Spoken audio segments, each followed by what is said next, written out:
Doubtnut पर आप पाएं कोटा के बेस्ट और टॉप टीचर्स जैसे NV sir, GB sir, Akanksha ma'am की फ्री वीडियो लेक्चर्स। आज ही डाउनलोड कीजिए डाउटनेट ऐप।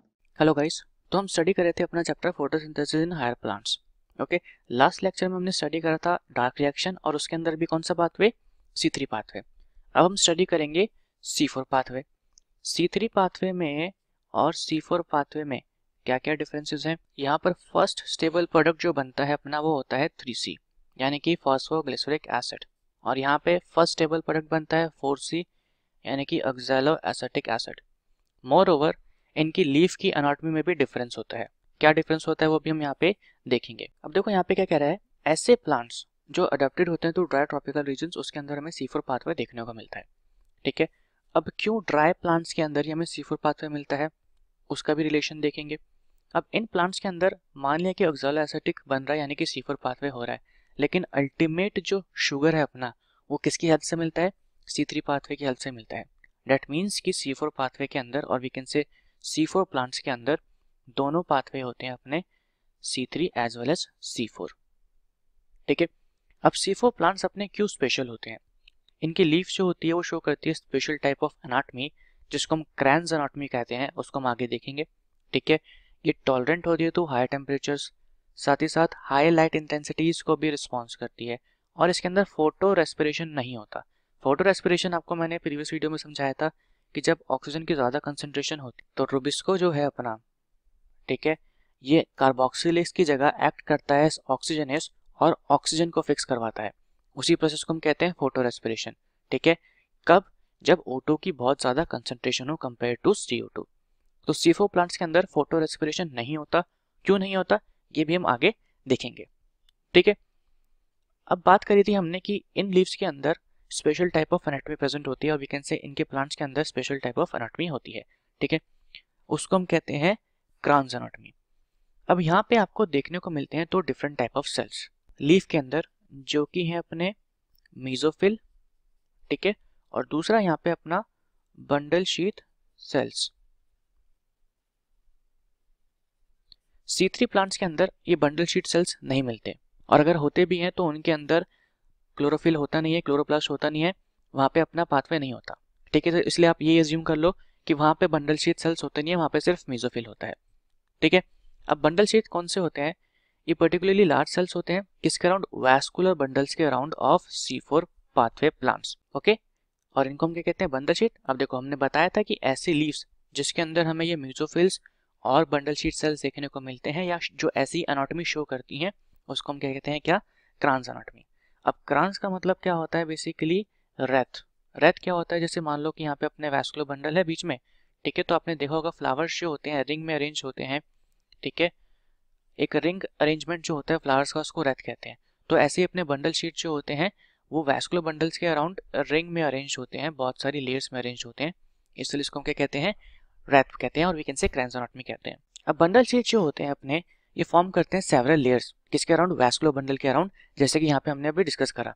ठीक है, मोर ओवर इसके अंदर प्रेजेंट होते हैं लार्ज नंबर ऑफ क्लोरोप्लास्ट, और ये थिक वॉल्ड होते हैं, इम्परवियस होते हैं, तो gases exchange and intercellular spaces भी यहाँ पे नहीं होते। दूसरी बात, इनके अंदर ग्रानाज एब्सेंट होते हैं। ठीक है, हमने क्लोरोप्लास्ट में पढ़ा था ग्राना, जो किससे बना है, स्टैक्स ऑफ थैलाकोइड से, तो ग्राना एब्सेंट होते हैं। अब हमने ये भी पढ़ा था कि ग्राना के अंदर क्या हो रहा है, नॉन साइक्लिक फोटोफॉस्फोरिलेशन। अब जब ग्राना नहीं होंगे तो फिर अपने ATP और NADPH कैसे बनेंगे, तो हम आगे जाके क्या देखेंगे कि इस पाथवे के अंदर सिर्फ ATP का रिक्वायरमेंट होता है, और जो यहाँ पे NADPH यूज्ड होता है वो फिर से रीजनरेट कर जाता है। तो अल्टीमेटली हम कह सकते हैं कि यहाँ पे सिर्फ साइक्लिक फोटोफॉस्फोरिलेशन से ही काम चल जाता है। अब इसकी हेल्प से हम एक और क्वेश्चन सॉल्व करेंगे कि ये ड्राई प्लांट्स के अंदर ही क्यों देखने को मिलता है हमें ये वाला पाथवे। तो पहले हम इसको यहाँ से इरेज कर देते हैं। अब देखो हमने क्या पढ़ा था कि जब नॉन साइक्लिक फोटोफॉस्फोरिलेशन होता है तो उसमें होता है क्या, फोटोलाइसिस ऑफ वाटर। ठीक है, और ये फोटोलाइसिस ऑफ वाटर क्या करता है, अपना इलेक्ट्रॉन सप्लाई करता है किसको, PS2 को। ठीक है, अब जब इन पाथवेज के लिए ATP का रिक्वायरमेंट है, बस NADPH का रिक्वायरमेंट है नहीं, तो जाहिर सी बात है कि नॉन साइक्लिक फोटोफॉस्फोरिलेशन की जरूरत ही नहीं है। ठीक है, इसीलिए यहाँ पे जो अपना ये बंडल शीट सेल के क्लोरोप्लास्ट है इनके अंदर ग्राना प्रेजेंट नहीं होते। क्यों, क्योंकि यहाँ पे होता है सिर्फ साइक्लिक फोटोफॉस्फोरिलेशन। अब ये तो किस में हो सकता है, स्ट्रोमा लैमेले में हो सकता है, ठीक है। मोर ओवर साइक्लिक फोटोफॉस्फोरिलेशन में हमने क्या पढ़ा था कि अपना जो इलेक्ट्रॉन होता है वो वापस से रिएक्शन सेंटर के पास आ जाता है, ठीक है। अगर किसी ने प्रीवियस वीडियोस नहीं देखी हैं तो प्लीज उसको जाकर देखिए, तभी आप कॉन्सेप्ट्स को यहाँ पे रिलेट कर पाएंगे।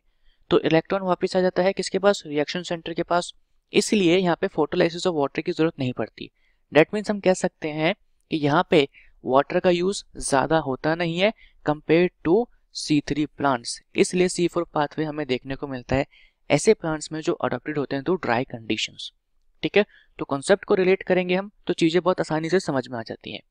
तो अब हमने इसकी एनाटॉमी भी देख ली कि C4 प्लांट्स में और C3 प्लांट्स में क्या डिफरेंस होता है, ठीक है, और क्यों C4 पाथवे जो होता है अपना, और वी कैन से C4 प्लांट जो होते हैं ये ड्राई एरियाज में ही अकर करते हैं, ड्राई इनका हैबिटेट होता है, ठीक है, कंपेयर टू C3 प्लांट्स। अब इतना भी ड्राई नहीं कि डेजर्ट्स में आप चले जाएं, इतना ड्राई नहीं, मीजोफिटिक होते हैं, लेकिन कंपेयर टू C3 इनका वाटर रिक्वायरमेंट कम होता है, ठीक है।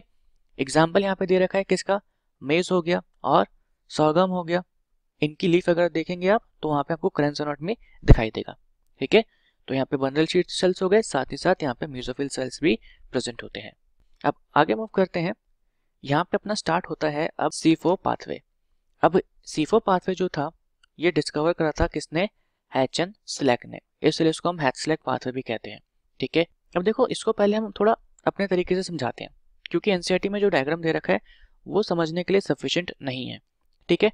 मैं पहले वहां पे कॉन्सेप्ट क्लियर कर देता हूँ, उसके बाद फिर हम यहाँ पे वापस आते हैं। और वहां पे जाने से पहले एक चीज समझ लेते हैं कि अपने जो मेसोफिल सेल्स होते हैं ये लैक करते हैं रोबिस्को एंजाइम। रोबिस्को का काम क्या होता है कि RUBP, ठीक है, प्लस CO2 इसके रिएक्शन को ये कैटलाइज करती है, ठीक है। तो ये एब्सेंट होती है किसके अंदर, मेसोफिल्स ऑफ C4 प्लांट्स। हमने स्पेशली मेंशन करा है C4 क्योंकि C3 में तो मेसोफिल्स के अंदर रोबिस्को प्रेजेंट होता है, ठीक है। अब आते हैं हम C4 प्लांट्स के बंडल शीट सेल्स पे। तो बंडल शीट सेल्स में प्रेजेंट होता है रोबिस्को। तो अब एक क्वेश्चन आना चाहिए कि रोबिस्को प्रेजेंट नहीं है तो फिर CO2 फिक्सेशन कौन करेगा। तो यहाँ पे अपना प्रेजेंट होता है PEP कार्बोक्सिलेज, जिसका पूरा नाम क्या है, फॉस्फोइनॉल पायरुवेट कार्बोक्सिलेज, ओके। तो अब हम देखो यहाँ पे आते हैं डायग्राम पे, ये है अपना फॉस्फोइनॉल पायरुवेट, ये होता है अपना carbon dioxide acceptor in case of C4 plants. यहाँ पे ये है अपने मेसोफिल्स, ओके, ये है अपने बंडल शीट सेल्स। तो अब इसने CO2 एक्सेप्ट कर लिया, ओके, और किसकी प्रेजेंस में, हमने पीछे भी एंजाइम बताई थी, फॉस्फोइनॉल पायरुवेट कार्बोक्सिलेज, इसकी प्रेजेंस में हमें मिलेगा एक 4C कंपाउंड, ये होता है अपना 3C, ये होता है 1C। तो इसकी प्रेजेंस में हमें मिलेगा एक 4C कंपाउंड जिसको हम कहते हैं ऑक्सैलो एसिटिक एसिड। अब ऑक्सैलो एसिटिक एसिड यूज करता है NADPH2 और यहाँ पे रिलीज होता है क्या, NADP, और मिलता है यहाँ पे हमें मैलिक एसिड, और कभी कभी एस्पार्टिक एसिड भी मिल सकता है, ये भी अपना 4C कंपाउंड है। अब आप सोच रहे होंगे कि NADPH यूज हो रहा है, आपने कहा था कि यूज नहीं होता, तो अभी देखो ये रीजनरेट भी हो जाएगा। अब मैलिक एसिड जो होता है उसको ट्रांसपोर्ट कर दिया जाता है बंडल शीट सेल्स के अंदर, ठीक है, यहाँ पे भी ये हो जाएगा 4C। अब मैलिक एसिड से अपना बनता है पायरुविक एसिड, और इस प्रोसेस के दौरान यहाँ पे NADP से क्या मिलता है हमें, NADPH2, यानी कि जो अपना NADP यूज हो रहा था वो यहाँ पे फिर से रीजनरेट हो गया। इसलिए मैंने कहा कि नॉन साइक्लिक फोटोफॉस्फोरिलेशन नहीं भी होगा तो भी इनका काम चल जाएगा, क्योंकि साइक्लिक फोटोफॉस्फोरिलेशन में ATP तो मिल ही जाता है। यहाँ पे हमें मिलता है पायरुविक एसिड जो कि एक 3C कंपाउंड है, और एक ऑक्सीजन हो जाता है यहाँ पे लिबरेट। अब हमने कहा था कि बंडल शीट सेल्स के अंदर प्रेजेंट होता है रोबिस्को, ठीक है, C4 प्लांट्स के अंदर मेसोफिल सेल्स में प्रेजेंट नहीं होता। अब ये जो CO2 लिबरेट हुआ है अपना, ये चले जाएगा किसके लिए, C3 साइकिल के लिए, ठीक है। अब ये देखो इसको RUBP ने एक्सेप्ट कर लिया, RUBP ने रोबिस्को की प्रेजेंस में PGA बनाया, और पूरा यहाँ पे फिर जो प्रोसेस हमने पढ़ा C3 साइकिल में फिर से अपना RUBP जनरेट होगा, और यहाँ पे अपना निकल जाएगा शुगर, ठीक है। तो हमें यहाँ पे क्या देखने को मिला कि C4 प्लांट्स के अंदर दोनों पाथवेज हो रहे हैं, C3 भी एंड C4 भी। अब आते हैं हम वापस, ये जो पायरुविक एसिड है अपना यहाँ पे जो मिला था, ये ट्रांसपोर्ट हो जाता है अपना किसके अंदर, मेसोफिल सेल्स के अंदर। ठीक है, तो अब ये फिर से क्या है, 3C ही है, तो ये रीजनरेट करता है अपना क्या, फॉस्फोइनॉल पायरुवेट। और इसके रीजनरेशन के लिए हम यहाँ पे लिख देते हैं, यहाँ पे यूज होते हैं 2 ATP मॉलिक्यूल्स और यहाँ पे हमें मिलता है क्या, ADP। अब देखो ये एक CO2 फिक्स हुआ है, हमें कितने CO2 चाहिए होते हैं शुगर बनाने के लिए, 6 CO2। ठीक है, तो यहाँ पे हमें 6 CO2 को फिक्स करना पड़ेगा। तो 6 CO2 को फिक्स करने के लिए टोटल कंजप्शन कितना होगा, यहाँ पे इसको मल्टीप्लाई कर देंगे 6 से, इसको भी मल्टीप्लाई कर देंगे 6 से, तो ये हो जाएगा, सॉरी उसको तो जरूरत ही नहीं है करने की, तो यहाँ पे टोटल 12 ATP का यूज होता है। ठीक है, अब C4 प्लांट्स के अंदर देखो C3 साइकिल भी हो रही है और हमने पढ़ा था कि C3 साइकिल के अंदर 18 ATP यूज होते हैं। तो टोटल हम कह सकते हैं C4 प्लांट जो है अपने यूज करते हैं 30 ATP किसके लिए, शुगर बनाने के लिए। अब बात करें NADP की, तो ये तो यहाँ पे बन भी रहा है और यूज भी हो रहा है और रीजनरेट भी हो रहा है, तो उसको तो काउंट करने की जरूरत है नहीं। जो भी यूज हो रहा है अपना वो सिर्फ C3 साइकिल में ही हो रहा है और C3 साइकिल में अपने 12 NADPH2 का यूज होता है, तो हम ये भी यहाँ पे मेंशन कर सकते हैं। ठीक है, अब आई गेस आपको C4 साइकिल जो है पूरी अच्छे से समझ में आ गई है। अब हम चलते हैं NCERT पे। तो देखो यहाँ पे वही सब मेंशन कर रखा है कि प्राइमरी CO2 एक्सेप्टर जो होता है यहाँ पे वो 3C कार्बन मॉलिक्यूल है, फॉस्फोइनॉल पायरुवेट, जो कि हमने पीछे देखा था। ठीक है, प्रेजेंट कहाँ पे होता है, मेसोफिल्स के अंदर। अब जो एंजाइम रिस्पॉन्सिबल होती है फॉर फिक्सेशन, ये हमने पहले बता दी थी, फॉस्फोइनॉल कार्बोक्सिलेज। ठीक है, मेसोफिल सेल्स के अंदर रुबिस्को जो है अपना वो होता है एब्सेंट। C4 साइकिल में पहला जो प्रोडक्ट बनता है वो कौन सा होता है, OAA और we can say oxaloacetic acid. अब ये फर्दर क्या बनाता है, 4C कंपाउंड, जैसे कि हमने बताया था, मैलिक एसिड और एस्पार्टिक एसिड, जो ट्रांसपोर्ट कर दिए जाते हैं कहाँ पे, बंडल शीट सेल्स के अंदर। ठीक है, बंडल शीट सेल्स के अंदर जो C4 एसिड्स हैं ये ब्रेक डाउन करी जाते हैं किसके अंदर, 3 कार्बन मॉलिक्यूल, जो कि अपना क्या था, पायरुविक एसिड और CO2। 3 कार्बन मॉलिक्यूल को वापस भेज दिया गया मेसोफिल के अंदर, जहाँ पे उसने रीजनरेट करा फॉस्फोइनॉल पायरुवेट। ओके, और CO2 जो था बंडल शीट के अंदर उसको रिलीज कर दिया गया और वो एंटर कर गया C3 साइकिल में और कैल्विन साइकिल में। और हमने ये पढ़ा था कि कैल्विन साइकिल जो है अपना वो कॉमन पाथवे है to all plants, either C3 और C4। ओके, अब बंडल शीट सेल्स जो होते हैं अपने, इनके अंदर प्रेजेंट होती है अपनी एंजाइम रुबिस्को। ठीक है, जैसे कि हमने बताया था, लेकिन यहाँ पे PEP होती है एब्सेंट। दैट मीन्स कि अब यहाँ पे अपना कैल्विन साइकिल अकर करेगा। ओके, और फिर शुगर्स यहाँ पे बन जाएंगे। अब लास्ट में यहाँ पे एक इंपॉर्टेंट बात कर देखिए, देखो कि कैल्विन साइकिल जो है, कैल्विन पाथवे जो है वो अकर कर रहा है मेसोफिल्स के अंदर, कहाँ पे, C4 प्लांट में, क्योंकि हमने ऑलरेडी एक्सप्लेन कर दिया है तो उसमें भी कोई कंफ्यूजन होनी चाहिए। मेसोफिल्स के अंदर C3 प्लांट्स में प्रेजेंट होता है रुबिस्को, लेकिन in case of C4 plants mesophylls के अंदर रुबिस्को प्रेजेंट नहीं होता, यहाँ पे क्या प्रेजेंट होता है, PEP। ठीक है, साथ ही साथ बंडल शीट के अंदर प्रेजेंट होता है रुबिस्को, तो वहां पे होती है अपनी C3 साइकिल। ठीक है, अब जब हमने ये टॉपिक स्टार्ट करा था तो हमने कहा था कि अपने जो C4 प्लांट्स होते हैं इनके अंदर फोटो रेस्पिरेशन अकर नहीं करता, तो उस क्वेश्चन को भी याद रखना है। अब हम फोटो रेस्पिरेशन के अंदर वो डिस्कस करने जा रहे हैं। बाकी ATP का कितना कंजप्शन हुआ, कितना नहीं हुआ, ये सब हमने पीछे कर दिया, तो आप उसको वहां से यहाँ पे नोट कर सकते हैं। ओके, तो फोटो रेस्पिरेशन स्टार्ट करने से पहले हम C3 और C4 के बीच में कुछ डिफरेंसेस यहाँ पे लिख देते हैं। वैसे तो हमने बहुत बारी आपको ये बता दिया है, अब तो पता होना ही चाहिए। ठीक है, तो प्राइमरी एक्सेप्टर सबसे पहली बात C3 में कौन सा होता है, RUBP। यहाँ पे क्या होता है, फॉस्फोइनॉल पायरुवेट। सिंपल है, जो हमने पढ़ा है वही लिख रहे हैं। पहला स्टेबल प्रोडक्ट कौन सा बन रहा है यहाँ पे, 3 फॉस्फोग्लिसरिक एसिड, जो कि कैसा होता है अपना, 3C होता है। यहाँ पे बनता है ऑक्सैलोएसिटिक एसिड, जो कि 4C होता है। ठीक है, ये अकर करता है किसके अंदर, मेसोफिल के अंदर, और ये अपना अकर करता है किसके अंदर, mesophyll as well as bundle sheath के अंदर। C4 प्लांट्स ये शो करते हैं क्या, क्रैंस एनाटॉमी, और क्रैंस एनाटॉमी क्या होता है ये हमने बता दिया है। यहाँ पे हमें कोई क्रैंस एनाटॉमी देखने को नहीं मिलता। ठीक है, आते हैं एक बारी ऊपर वापस डायग्राम में। यहाँ पे हमने क्या देखा था कि एक CO2 फिक्स होने के लिए अपने 2 ATP यूज हो रहे थे।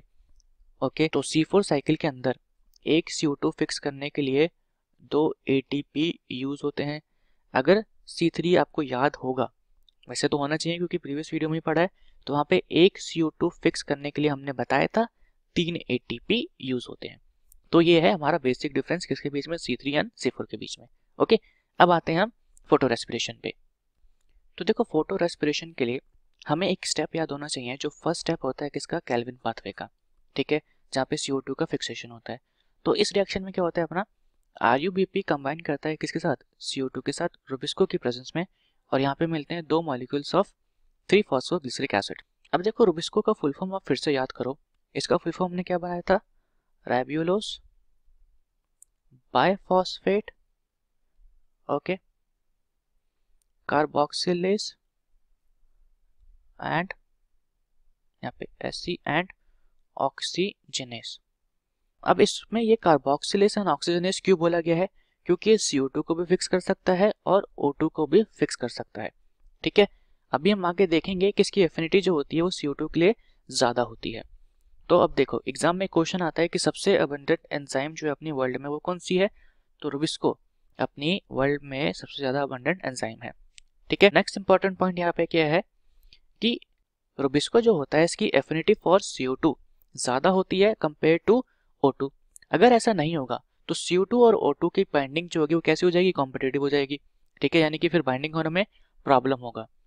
और बाइंडिंग इसकी कैसे डिटरमाइन करती है, रिलेटिव कंसंट्रेशन से, ठीक है। जितना ज्यादा CO2 का कंसंट्रेशन होगा, जैसे कि मान लो अगर दोनों का कंसंट्रेशन सेम है, तो इट्स ऑब्वियस कि CO2 के लिए ज्यादा एफिनिटी है तो CO2 से बाइंड करेगा। लेकिन कुछ कुछ केसेस में क्या हो सकता है कि CO2 का कंसंट्रेशन कम हो चुका है, अब उस टाइम O2 अवेलेबल है, तो रुबिस्को है अपना क्या करेगा, वो O2 से बाइंड करके RuBP के साथ O2 को अटैच कर देगा, ठीक है। तो उस केस में क्या होगा, इसको हम समझते हैं। उस केस में 3-फॉस्फोग्लिसरिक एसिड बनने की जगह कन्वर्ट हो जाएगा अपना RuBP किसके अंदर, 2 मॉलिक्यूल्स ऑफ फॉस्फोग्लिसरिक एसिड, ठीक है, एंड 1 मॉलिक्यूल ऑफ फॉस्फोग्लाइकोलेट। इसी पाथवे को हम क्या कहते हैं, फोटो रेस्पिरेशन। अब देखो, फोटो रेस्पिरेटरी पाथवे में क्या होता है, शुगर्स का, ATP का, किसी भी चीज का सिंथेसिस नहीं होता। अभी हम देखेंगे इस पाथवे को भी, ठीक है। उल्टा यहाँ पे क्या हो रहा है, रिलीज हो रहा है कार्बन डाइऑक्साइड और ATP का भी यूटिलाइजेशन हो रहा है, ठीक है। तो यहाँ पे कोई भी ATP और NADPH का रीजनरेशन या कह सकते हैं फॉर्मेशन नहीं होता। इसलिए हम कह सकते हैं कि अपना फोटो रेस्पिरेशन पूरा का पूरा वेस्टफुल प्रोसेस है। ओके, एग्जाम में क्वेश्चन आता है कि फोटो रेस्पिरेशन वेस्टफुल प्रोसेस क्यों है, क्योंकि यहाँ पे शुगर, ATP, NADPH कुछ नहीं बनता, मोर ओवर उसका यूटिलाइजेशन होता है, इसलिए एक वेस्टफुल प्रोसेस है। साथ ही साथ अपने C3 प्लांट्स जो होते हैं उनकी कह सकते हैं कार्बन डाइऑक्साइड फिक्सेशन प्रोसेस जो है उसको भी स्लो डाउन करता है। अब ये C3 प्लांट्स के अंदर ही क्यों अकर करता है, हमने ये पहले भी क्वेश्चन अराइज करा था, पूछा था, ठीक है। तो अब हमें पता लगेगा ये क्यों ऐसा होता है। तो इसका एक लाइन में आंसर ये है कि C4 प्लांट्स जो होते हैं, ठीक है, उनके अंदर फोटो रेस्पिरेशन इसलिए लेकर नहीं करता क्योंकि इनके पास मैकेनिज्म होता है जो इंक्रीज करता है concentration of CO2 at enzyme site. अब हमने देखा था, एक बारी वापस डायग्राम पे आते हैं, ठीक है। ये जो था अपना डायग्राम देखो, ये है C4 साइकिल का। तो हमने यहाँ पे क्या देखा था कि रुबिस्को जो है अपना वो कहाँ पे प्रेजेंट है, वो प्रेजेंट है अपना बंडल शीट सेल्स के अंदर। तो हमने यहाँ पे देखा था कि मैलिक एसिड से क्या बन रहा है, पायरुविक एसिड प्लस CO2। तो ये जो प्रोसेस हो रहा है इस वजह से CO2 का कंसंट्रेशन यहाँ पे हमेशा बना रहता है, ठीक है। और रुबिस्को जो है वो एज अ कार्बोक्सिलेज ही फंक्शन करता है, ऑक्सीजनेस फंक्शन नहीं करता। ओके, ऑक्सीजनेस कम फंक्शन करेगा जब O2 का कंसंट्रेशन ज्यादा हो, लेकिन यहाँ पे तो मैकेनिज्म है कि CO2 का कंसंट्रेशन बना रहेगा। हालांकि C3 प्लांट्स में क्या होता है, वहां पे फिक्सेशन मेसोफिल सेल्स में होता है। अब यहाँ पे CO2 जो है अपना एटमॉस्फेयर से आ रहा है, ठीक है, ऐसा नहीं है कि मैकेनिज्म के थ्रू ये इकट्ठा हो रहा है। तो अब हो सकता है कि एटमॉस्फेयर में अभी चलो मान लिया CO2 ज्यादा है, लेकिन कभी O2 ज्यादा मिल गया, ठीक है, तो फोटो रेस्पिरेशन स्टार्ट हो जाएगा। तो इसलिए C4 प्लांट्स के अंदर कभी भी फोटो रेस्पिरेशन अगर नहीं करता, cause of this single reaction malic acid to pyruvic acid plus CO2। ये मैकेनिज्म की वजह से यहाँ पे हमेशा CO2 का कंसंट्रेशन जो है हाई रहता है। ओके, तो अब ये वाला क्वेश्चन भी क्लियर हो गया। अब इस वजह से देखो, जो अपने C4 प्लांट्स होते हैं ये लैक करते हैं क्या, फोटो रेस्पिरेशन। तो इनकी प्रोडक्टिविटी जो होती है वो कैसी रहती है, हाई रहती है। ठीक है, यहाँ पे इससे पूछा है कि you can probably understand why productivity and yield जो होते हैं बेटर इन दीज प्लांट्स। ठीक है, तो क्योंकि यहाँ पे फोटो रेस्पिरेशन नहीं होता और CO2 फिक्सेशन अच्छे से होता है, तो यहाँ पे हमें ज़्यादा शुगर्स मिलते हैं और ज़्यादा यील्ड मिलता है। सिंपल सी बात है। अब यहाँ पे अपना फोटो रेस्पिरेशन होता है कंप्लीट, लेकिन हमने कहा था कि इस पाथवे को हम देखेंगे। एनसीईआरटी में ये पाथवे नहीं दे रखा, लेकिन एग्जाम में ये पाथवे आता है। ठीक है, हमसे पूछते हैं कि पहला प्रोडक्ट कौन सा बनता है और क्या क्या हमें देखने को मिलता है। तो देखो, फोटो रेस्पिरेशन अपना 3 ऑर्गेनेली में होता है और इन ऑर्गेनेली का नाम आपको याद रखना है। ये है अपना क्लोरोप्लास्ट, परऑक्सीजोम, ठीक है, और होता है यहाँ पे अपना माइटोकॉन्ड्रिया। अब ऐसे ही नहीं कि किसी भी सीक्वेंस में याद कर लेंगे, एग्जाम में सीक्वेंस भी पूछा गया है, तो सीक्वेंस भी आपको याद रखना है कि क्लोरोप्लास्ट से स्टार्ट हो रहा है, परऑक्सीजोम, फिर माइटोकॉन्ड्रिया। ठीक है, तो अब यहाँ पे RUBP ये एक्सेप्ट करेगा क्या, O2, क्योंकि O2 का कंसंट्रेशन ज्यादा है, और रबिस्को यहाँ पे फंक्शन करेगा अब की बारी एज ऑक्सीजनेस। और यहाँ पे हमें क्या मिलेगा, हमने बताया था फॉस्फोग्लाइकोलेट, ठीक है, प्लस 2 मॉलिक्यूल्स मिलेंगे किसके, फॉस्फोग्लिसरिक एसिड के। फॉस्फोग्लाइकोलेट जो होता है अपना, इसके अंदर से फॉस्फेट निकलता है और यहाँ पे हमें मिल जाता है क्या, ग्लाइकोलेट। अब ये ग्लाइकोलेट जो है अपना एंटर करता है किसके अंदर, परऑक्सीजोम के अंदर, तो यहाँ पे आ गया अपना ग्लाइकोलेट। ठीक है, अब ये ग्लाइकोलेट का होता है ऑक्सीडेशन और यहाँ पे हमें मिलता है क्या, ग्लाइऑक्सीलेट। ठीक है, फाइनली ये खुद को चेंज कर लेता है ग्लाइसिन के अंदर। क्यों, क्योंकि ग्लाइऑक्सीलेट जो है अपना वो काफी अनस्टेबल होता है। अब ग्लाइसिन जो है अपना ये एंटर करेगा कहाँ पे, माइटोकॉन्ड्रिया में। ओके, अब ये ग्लाइसिन खुद को चेंज करता है किस में, सेराइन में। अब जब ये चेंज होता है सेराइन के अंदर, तो क्या क्या रिलीज करता है, एक अमोनिया, ठीक है, साथ ही साथ CO2। अब एग्जाम में क्वेश्चन आया हुआ है कि CO2 फोटो रेस्पिरेशन के अंदर कौन से ऑर्गेनेली में रिलीज होता है, तो माइटोकॉन्ड्रिया। अब ये जो अपना सेरीन है ये वापस जाता है कहाँ पे, परऑक्सीजोम में, तो यहाँ पे ये वापस आ गया। ठीक है, और एक स्टेप यहाँ पे हमें और मेंशन कर रहा है कि यहाँ पे NADP से प्रोड्यूस होता है क्या अपना, NADPH। तो अभी आपको लग रहा होगा कि हमने बोला था कि यहाँ पे तो NADPH प्रोड्यूस ही नहीं होता, तो गलत बोला था। तो अभी हम देख लेते हैं, सेराइन जो है अपना ये फर्दर कन्वर्ट होता है किसके अंदर, हाइड्रोक्सी पायरुवेट के अंदर। ठीक है, और हाइड्रोक्सी पायरुवेट से कन्वर्ट होता है फाइनली ग्लिसरेट के अंदर। तो जब ये ग्लिसरेट में कन्वर्ट होता है तो यहाँ पे कंजप्शन होता है किसका, NADPH का, और यहाँ पे हमें क्या मिल जाता है, NADP, यानी कि जो बना था वो फिर से यूज हो गया। अब ये ग्लिसरेट जो है अपना ये एंटर करता है किसके अंदर, वापस से क्लोरोप्लास्ट के अंदर।